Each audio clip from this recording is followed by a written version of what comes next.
Batch Leads Nation, we are live. What is going on, everybody? Today, we're going to be talking about some deals I'm doing and how you can do deals too. Guys, I have a deal right now that's a subject to, it's a creative finance. It's like a mixture. And I want to talk to you guys a little bit about how we've been finding cash buyers with the deal and how to use Batch Leads to find cash buyers. Okay. So if this is your first time tuning in to me, Nathan Payne, and what I do, I work with cash buyers. I have cash buyers that I've already reached out to even before we got the deal under contract to kind of get an idea where they needed to be. And now we got it under contract. I'll explain the whole process because, guys, this happens all the time. You talk to sellers that want too much and you just got to be real with them. You just don't get it under contract and then just hopefully like you say, hey, I can buy it for this price and then try to renegotiate it down with them down later because you can't do it. No, you just open and honest. So this is how we went through this deal. I'm going to explain it all. If you guys are watching this live, hit me up and tell me where you're watching from. Comment because this is all about networking too. I do this call every week, not only to network with Batch Leads Nation, but also my people. Comment where you're from. And, if I have a deal in that area, maybe I'll hit you up. If you have a deal in my area, we can work together. We can collaborate. That's the point. That's the key to all this is collaboration. Oh, awesome. We got Deborah. What's going on? Deborah from San Diego. Who else we got? And guys, I'm sorry. I'm doing this on StreamYard. So if you comment and I can't see it for some reason, it's probably just because the technology isn't working. We got a question from a Facebook user. Where is Sean Hayes? Guys, I just texted my guy Sean Hayes today and yesterday. I told Sean, I love you, Sean. That's what I said to him this morning. Love you, bro. If you don't believe me, it's right here. Love you, bro. Sean Hayes. Let's actually, if anybody doesn't know who Sean Hayes is, he did a lot of the batch calls with me. He was my acquisitions manager. And, then I went smaller and he's doing something else. I'm calling him right now.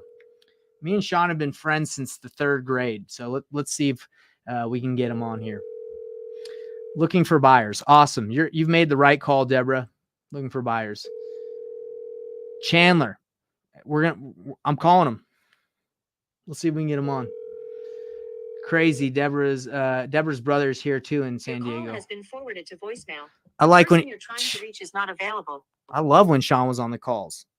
He didn't answer, but you know what we do when we call buyers or we call sellers? We call twice because sometimes people on that first call, they don't answer. Now he has my phone number, but still, let's call him twice. A message for 770. My man hit the FU button, the button that goes directly to voicemail. Well, let's see if that was for real. We're good friends. I can call him multiple times. Okay, it went through. All right. He'll answer the 3rd time. I call sellers and buyers the 3rd time all the time. Okay. He'll answer. And if not, we'll get him on next week's call, everybody. So while we're waiting for Sean to answer, I see some other people coming in, letting us know where they're watching from. We got Robert from DC metropolitan area. DC. I know Brad Chandler. He does, I don't know if you've heard Brad Chandler does Express Home Buyers. He does the DC area. Please leave your message. Good area. Guys, sorry. Sean didn't want to answer. All right. So thanks for tuning in, everybody. Continue to tell us where you're coming from. I'll give you shout outs where you're watching from. Knock on some doors. That's right, William Tingle. Shout out to William Tingle. If you guys don't know who William is, he is the man. He's awesome. So he knows all about Subject to. And go check him out. Check out his website. Go friend request him. He's awesome. Not only that, but speaking of William Tingle and Subject to, we're talking about this one deal that I have. All right, so let's talk about this scenario. We are talking to a seller who listed his house on the MLS 2 years ago. Okay, in 2 years ago, 2022. He tried to sell it for like $550, then didn't work. He brought it all the way down to $450. It didn't work. He's been trying to sell it for a while, and it's gone through the community of investors in Cedar City for. It's been rotated through there, right? A lot of people know about it. When I talked to him, I said, hey, look, what you're asking for, or my team, they said, what you're asking for is just not going to work if it's a cash offer. We need to be able to, if we want to make this work, we're going to have to do some creative. So he's like, okay, well, what can you do? Now, he still wanted some, a little too much. So instead of me just saying, hey, yeah, I can buy your house for $40,000 down and, I can take over your payment subject to, I didn't say any of that. We just said, look, we work with a couple investors. Right now, what you're asking for is not something that we can do, but we can run this by our network of investors and see what they're willing to do. That's exactly what we did. So we got it under contract. Now you can do an option to purchase agreement where you just say, hey, I have the option. Let me put this out and we have the option to purchase this property if we find someone, or you could just do a regular real estate purchase contract, which we did. And we just said, hey, we're going to put this under contract. We're going to send it out to our people. So we're protected, and we're going to see if anyone can do the terms that you're asking for. And the terms make sense for, several buyers. It's the entry fee. If you guys know about subject to, it's like 20%. It's less than 20% of the purchase price. It's like between 15 and 20% cash that you would need to get into the deal. Now it's a $400,000 house. So, the entry fee is kind of like $70K because he needs 40. He needs to cut. He says he needs $40,000. He needs to catch it up because it's less. I know, William Tingle, you're saying way less than 20%. Sometimes, William, there are buyers in Utah that will go in and they'll bring in they'll bring in that much to get into a deal. Sometimes, right? This house is rent ready. It's nice. It's cash flowing already because his interest rate is 3.1%. But sometimes I get it. Like I'd rather get into a subject to deal or a creative deal with no money. Okay. But no, I totally get it.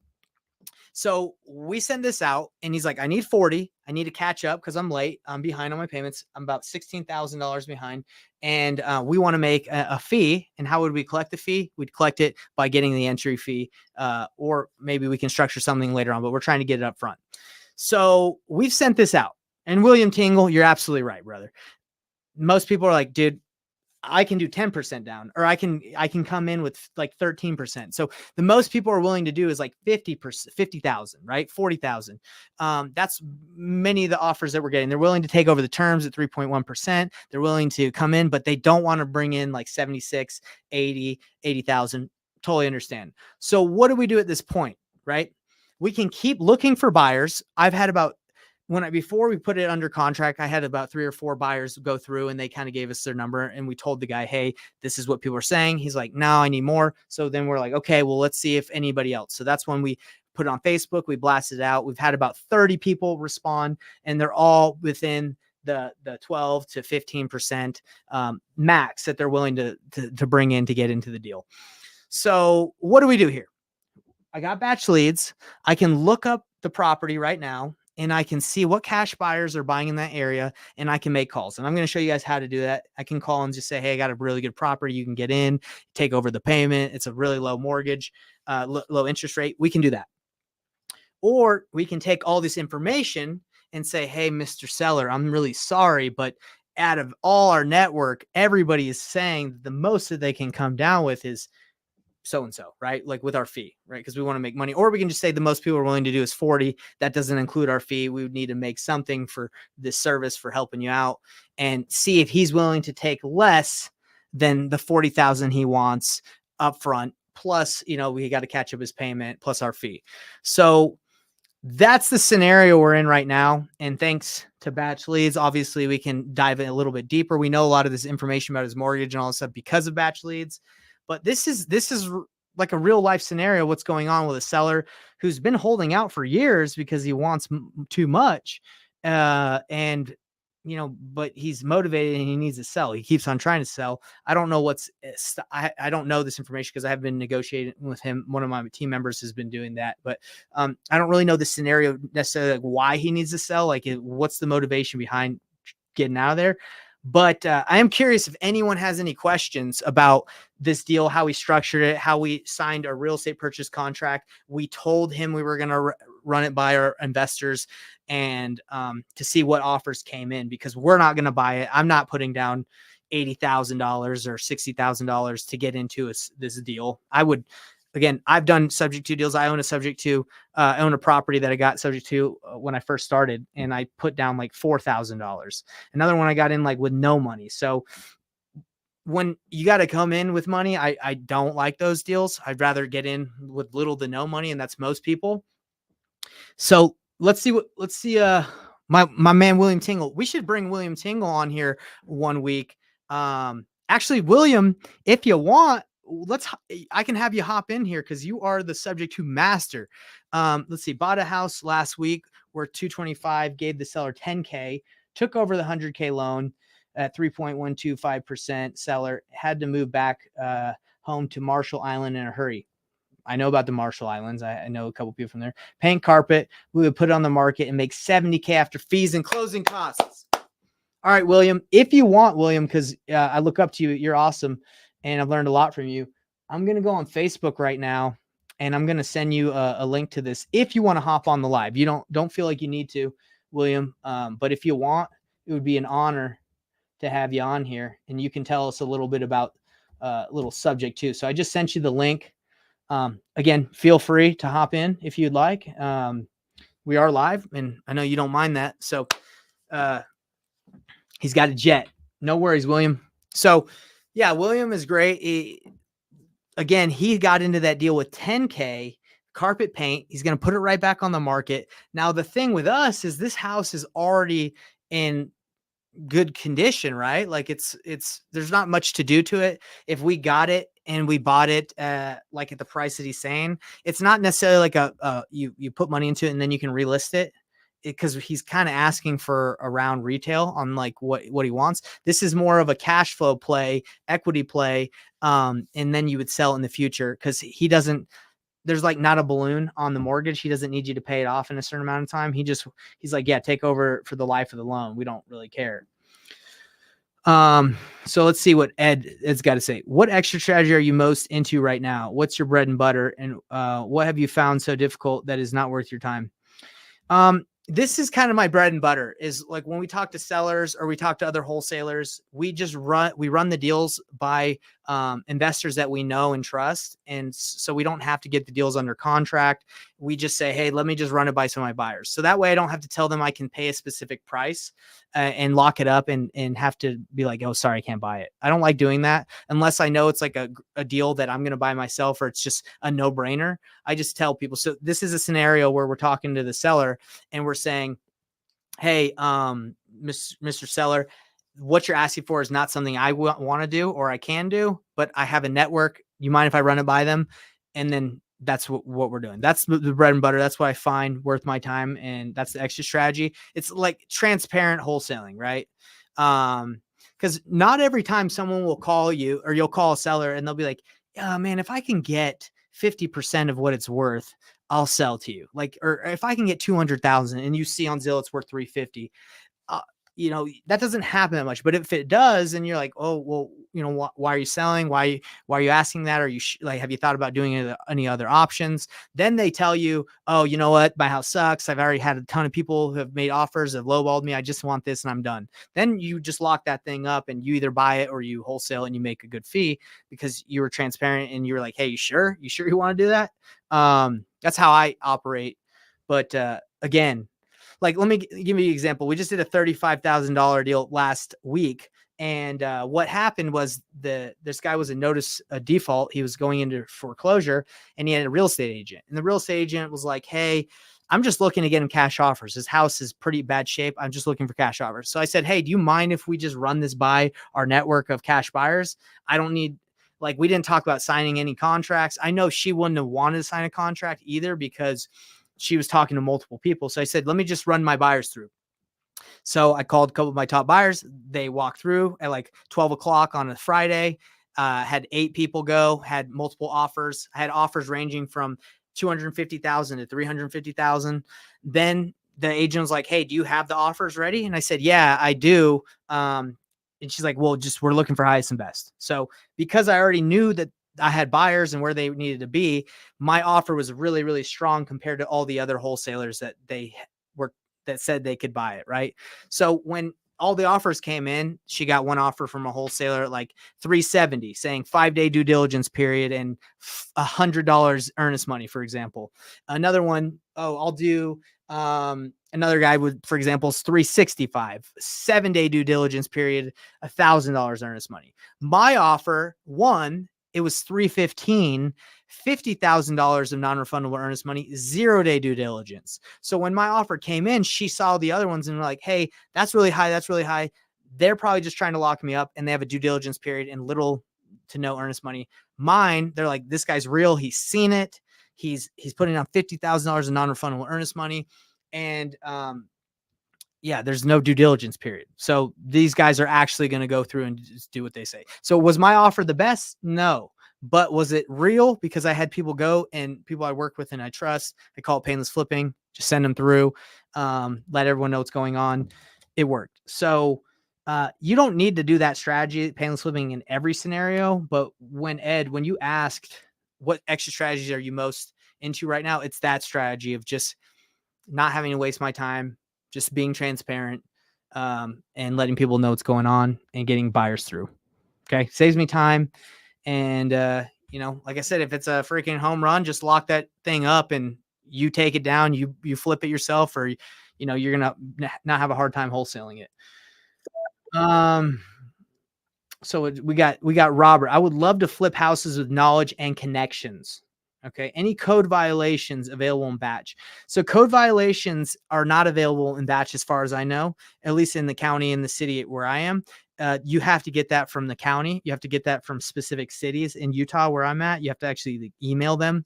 Those lists are pretty good. Consider it like a driving for dollars list. They're just going around saying, hey, this house sucks. This one's got tall grass. Those are decent. It takes some time to get that information, but the harder to get the list, less people are hitting it up, right? Let's see. Any other questions? So let me show you guys how I'm going to be, I'm just going to let you know, I'm not going to reach out to more buyers. We've already had 30 people reach out, and they're all between like 10 to 15K. 10 to 15% entry fee. That's where they want to be. Right. So I don't think if I keep going and grinding, I'm going to find someone that's willing to do a 20% entry fee and bring 80K. I just don't think it's going to happen. I could be wrong. You can always try, but again, you got to pick what's worth your time, what's not. But I'm going to show you in batch where I would go and how I would go find some more buyers in that specific area. Okay. So let me pull my TV over. Go ahead, ask any questions while I pull this TV over, if you have any, and let me show you how to find deals, buyers, cash buyers with batch. All right.